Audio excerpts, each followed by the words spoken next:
कोल्हापूर जिल्हा हा निसर्ग सौंदर्यानं नटलेला जिल्हा आहे.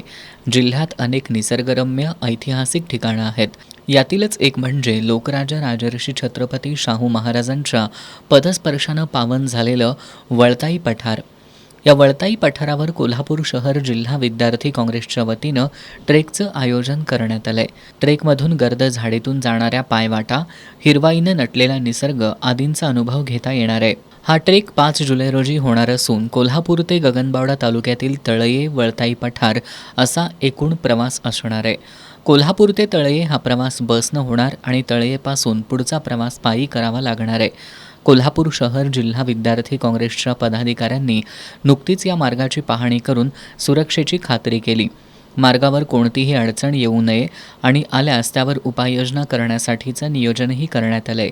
या मोहिमेत सहभागी होण्यासाठी सध्या नोंदणी सुरू असून मर्यादित प्रवेश असल्यानं लवकरात लवकर नोंदणी करावी असं आवाहन NSUIच्या वतीनं करण्यात आलंय.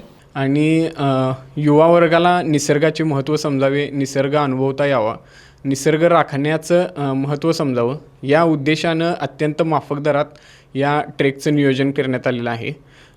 साधारण 2 तासाच्या घनदाट जंगलातील प्रवासानंतर वळताई पठार या ठिकाणी आपण पोहोचतो आणि त्या ठिकाणी असणारं शाहू महाराजांच्या पदस्पर्शानं पावन झालेले वळताई पठार, त्याचं तेथील महत्त्व आणि त्या वळताई पठारावर एकाच ठिकाणी आढळणारी 7 रंगांची माती या सर्वच गोष्टींचा अनुभव या ट्रेकच्या माध्यमातून घेण्यात येणार आहे.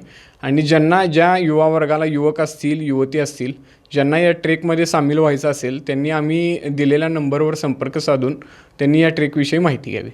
या मोहिमेत सहभागींच्या व्यवस्थेसाठी 400 रुपये शुल्क आकारण्यात आलं असून यामध्ये कोल्हापूर ते तळये जाणे येणे बस प्रवास, नाश्ता आणि एक वेळचं जेवण समाविष्ट आहे. फक्त 18 ते 35 वयोगटातील ट्रेकर्सना प्रवेश दिला जाणार आहे. विना नोंदणी कुणालाही प्रवेश मिळणार नाही. सध्या नोंदणी सुरू असून प्रवेश मर्यादित असल्यानं इच्छुकांनी नोंदणीसाठी अक्षय शेळके 90 49 56 56 15 किंवा उमेश पाडळकर 8600 89 60 08 या क्रमांकावर संपर्क साधावा असं आवाहन NSUIच्या वतीनं करण्यात आलं आहे.